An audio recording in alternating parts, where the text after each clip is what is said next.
lovelies. Come on in.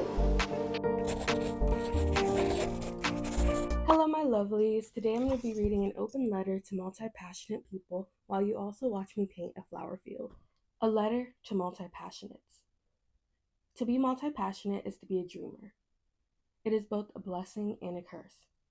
For some, the belief is that in order to find success and appreciation, one must choose one niche, or that it is impossible to properly market oneself if they have too much going on. Some believe that you can't be proficient in more than one skill. As they say, a jack of all trades is a master of none, yet conveniently leave out, often better than a master of one. For the purpose of this video, I'll be referring to artists, but a lot of these ideas are interchangeable. As I dive into this topic, I want to first say that I myself am a multi-passionate person. I work in data, but I also act, dance, paint, etc. I also enjoy video editing and writing. My interests span numerous topics and categories, and I decided to create this video as a way to properly express some feelings that were clawing at the back of my mind. I think that criticisms are placed upon multidisciplinaries for a myriad of reasons, but I think that it all boils down to the fact that multi-passionates are dreamers. We find hopes in multiple forms, and our goals are much larger than ourselves. I think the disconnect comes from the fact that our system doesn't allow for everyone to dream, because there's a clear-cut path that determines if someone's life is a success. I think that these individuals can be broken into two: those that don't allow themselves to dream or create, and those who can't afford to. I was actually inspired by Alecia Renece, an artist here on YouTube whose video actually prompted this letter. You can go watch it on her channel. It's called I Don't Want a Job, I Want to Make Art. Similar to her, I believe that everyone has creativity within them. I just think that some choose to not use it for one reason or another, whether it be fear of perception or someone along the way told them there was only one way to be happy in life and one way to be successful. Others, who don't fit in that category, can't afford to dream or create, because maybe they have to work 3 jobs to stay afloat, or motivation just isn't present when you're trying to provide for yourself or your family. And I don't think it's their fault at all. I think it's the system that we're all forced into. It's always striking to me, though, that there is a subset of people without any hobbies or desires at all. But I think these people are also victims of not allowing themselves to dream. I think if they'd search, they'd quickly find hobbies and things that pique their interest. But instead, they've placed themselves inside a box and deemed themselves unable to dream and create. Some of those, in these circumstances, spend their time placing limitations on the people who do dare to dream and those who dare to pursue the things that they love.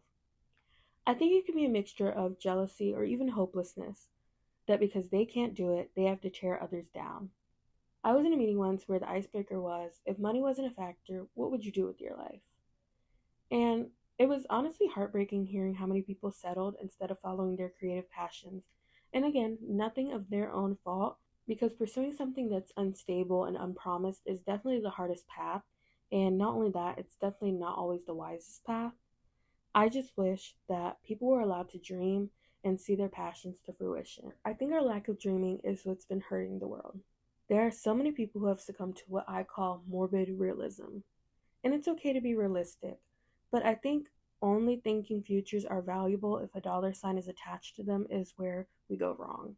But I know that even without passions and art or creating, whatever it is, being a full-time career, those things are useful in other ways and make life worth living. I find myself pitying these people. For one reason or another, they've robbed themselves of the opportunity to create, whether it be ignorance or unwillingness to fail, or because they truly believe that they just can't create. I feel angry at those who may have convinced them early on that pursuits of the heart are useless. I feel sad that they may never know the pride that comes from making something that is purely your own. I urge all multi-passionates to not allow these people to get in your head, to stand tall and continue on. To be multidisciplinary is to be judged, for others to think you might not have a clear path. Once you have a dream or a goal that strays away from the safe path or what others think you should be doing, so many questions arise. Will that make you money? How will you survive with that? What even is the purpose of that? Is that degree useful? How are you going to be successful in that? As if the arts don't play a big part in everyday life. As if the murals and statues you see when you're shopping downtown don't help to add to the atmosphere. As if the movies and shows you cuddle up to watch once you get off of work aren't the highlights of your day. As if the photographs in your picture books won't get passed down for generations. As if learning and knowledge are useless outside of making money or a career. As if just being passionate isn't reason enough. And no, I'm not saying sacrifice safety and basic needs for passion. That's not what I'm saying at all. I just think that creative paths and pursuits of passion are worth just as much as other jobs. I know that art is what makes our world better. And without respect for the arts and for sharing stories, we end up in a bleak world without nuance, without compassion, without empathy, not too far off from our current reality. Even still, with others' voices shouting how things won't work out, I think one of the hardest things to do is fighting your own mind. Because once you hear these things so many times, it becomes internalized, and you start to believe it too. It's almost like zombies or vampires trying to get you to turn as well, to give up your art. Dream big. Dream of the impossible and achieve the impossible. Don't allow others to get in your way. You never know when your yes is coming, but don't allow yourself to quit right before your big break. Even if you have to juggle a million things at once, persist, because if you never try, you will never succeed and you may always regret. I find myself juggling back and forth sometimes, so this message is for myself also. The future is so scary, and not knowing where you're going to end up or if all your efforts are worth it isn't fun. And I think, at least for me, it also feels like a race against time. It's taken me a while, but I'm slowly starting to rewire my brain, and here's what I've concluded. To be multidisciplinary is really to be free. You aren't bound to one art form, and your creation knows no limits. One day I might write, the next I might paint, and then I might dance. I might even sew. I find myself to truly never be bored, because even when I'm not physically creating, I'm always thinking about the stuff I want to create.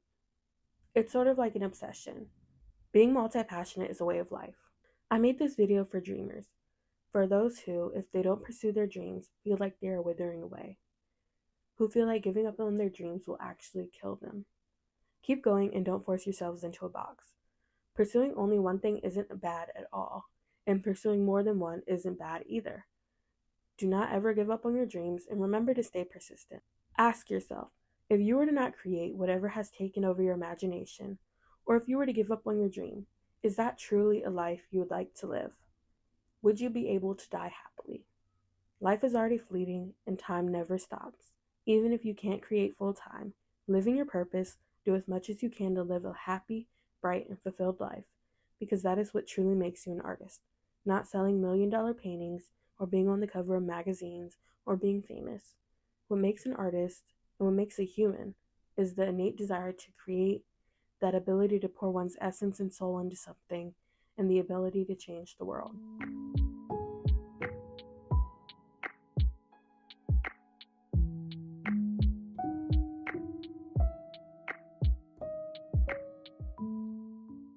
Love yourself, love others, and love life. XOXO, Allure.